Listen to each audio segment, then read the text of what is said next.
Hello, everyone, and welcome back to my book review where I give unhinged, spoiler free recaps of books that I've recently or not so recently read. And today we are talking about A Psalm for the Wild Built by Becky Chambers. And it is a very, very good book. In essence, this book is about a tea monk who is having sort of a existential crisis and they go off and they end up meeting a robot. The tea monk is like, what is my purpose in life? And the robot's sort of like, isn't that the whole thing about humans, that you're not really supposed to have a purpose or a directive? You're just supposed to vibe? Why aren't you vibing? So it's fun. I think it's a great conversation about work, all the labels that we put on ourselves. Like, you are supposed to be your job in many ways. I don't think that's true. As much as I love my job at the library, that's not who I am. I consider myself a helper. A librarian is just a great way to do that. But, anyways, it was a great book. It got me thinking about a lot of things. And it's also in the solarpunk genre, which, if you're unfamiliar, solarpunk, now, if you're like, I know what solarpunk is, and it's not what you just said, well, I'm sorry. From what I know, solarpunk is all about imagining a world where the ecosystem works better than it does now, right? And it's more specifically a world in which humans stop detaching themselves from nature. Currently, we work and live as though nature is something that we can dominate and control, but that's not true. And a lot of people know that, have known that, have lived in such a way that that wasn't the case, but things like colonialism and industrialization have happened. And so, here we are. But solarpunk is just like, oh my gosh, what if we stop doing this? And it also talks about how would technology sort of play into all of these things. It's really great. It's a lovely genre. My gripe about the genre is that I feel like there's not enough non-white people. Specifically, I wish there were more indigenous writers. I wish that about most genres. But back to this book, it's really good. My friend recommended it and I read it. I actually listened to the audiobook version and it was really fun. And I would say that if you like the Wild Robot book series or the movie, I watched the movie. And if you like the movie Wall-E, check it out. Similar vibe. It's all about the relationship between technology and humanity and nature, because all of those things are not supposed to exist separately. They're supposed to be together. They're supposed to enmesh with each other and build off of each other. But we haven't quite gotten there yet. But I believe that we will get to our solar punk future, especially if we listen to more indigenous people. Okay, so listen to BIPOC voices. If you don't know what that stands for, it stands for Black, Indigenous, and People of Color. So listen to people's voices, because people have been saying stuff for a very long time and folks haven't been listening. Yeah. Okay, for next time, we are going to be talking about a serious book, and if I end up feeling like maybe I don't want to talk about this, then I'm not going to talk about it, and I'm just going to say, oops, well, I didn't feel like talking about it. It's a serious book about politics and the political structure of 2014, 2015, and how, if you really think about it, how things gotten better. But that's probably a conversation for next time. If I choose not to do this, then I'm going to do a very fun, silly book. So, okay, bye. Hello, everyone, and welcome back to my book review where I give unhinged, spoiler-free recaps of books that I've recently or not so recently read. Also, sorry if my voice sounds weird. I have a stuffy nose. Today, we are talking about Freedom is a Constant Struggle by Angela Y. Davis. And This book is all about liberation and how it is all connected.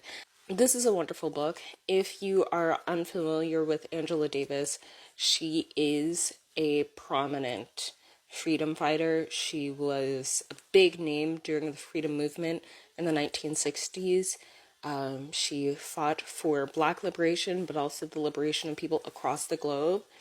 And in this book, she talks about the freedom movement. She talks about her time with the Black Panther Party. She talks about her communist beliefs.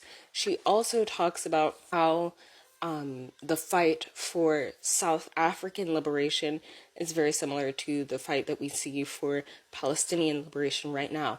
Interestingly, I do believe this book was written in 2015, and a lot of the points are still poignant today. It's a great book, and I think what I liked most about this book was that she connected it all. So this book is told through lectures and talks that she's done.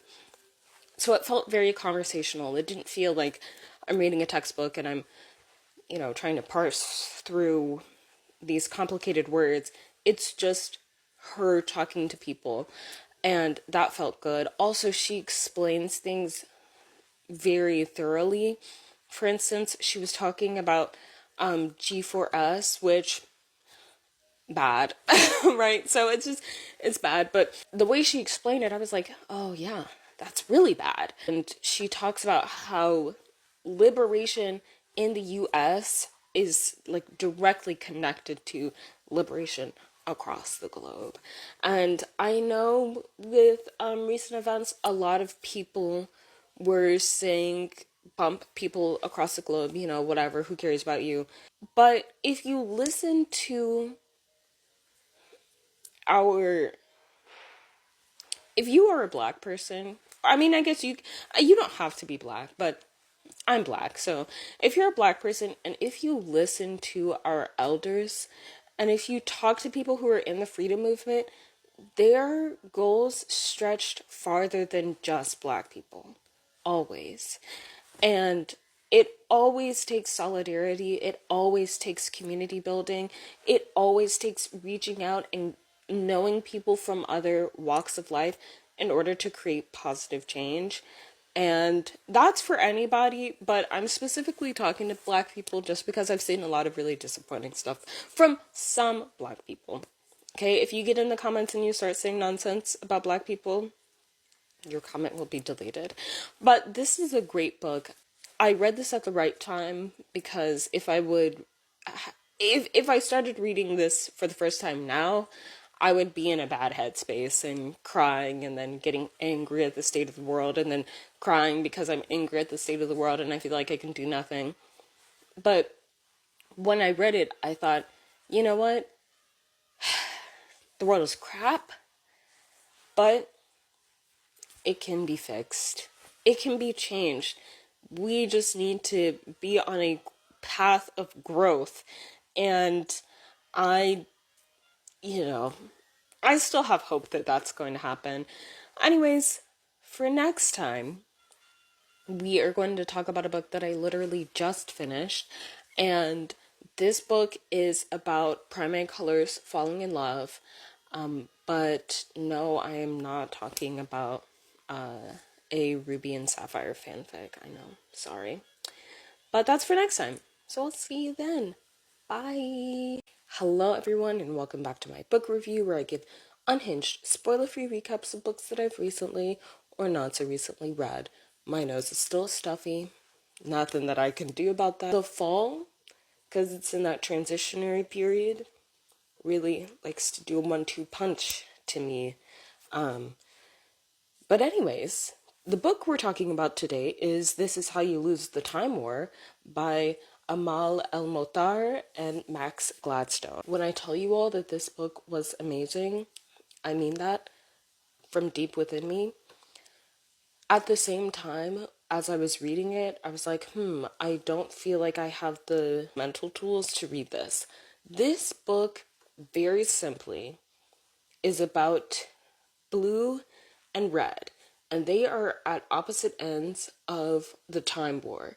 And they work for agencies, and they are raveling and unraveling strands in order to change the outcome of time. Okay? That's the easiest way that I can explain that. It's about time travel.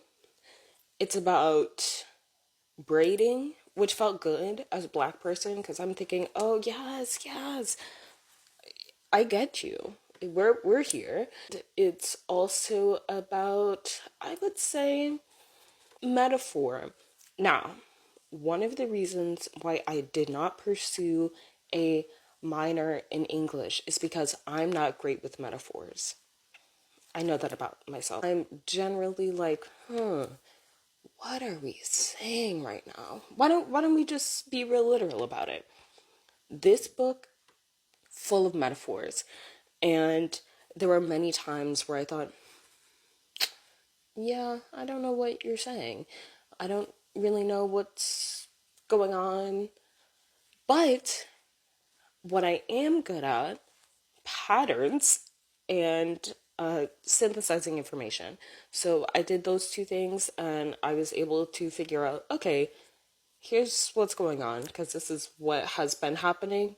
And here is, I mean, there's a lot of words that I don't understand, but if I look at it from the big picture, this is what's happening. And we don't have to worry about the fact that you don't know all these words or all of these references. That's actually how I get through most conversations with people, is just by going patterns and synthesizing information. This is a gorgeous book. As I was reading it, like 2/3 into the book, I thought, wow, this is starting to feel like It's Over, Isn't It? That Pearl sang in Steven Universe.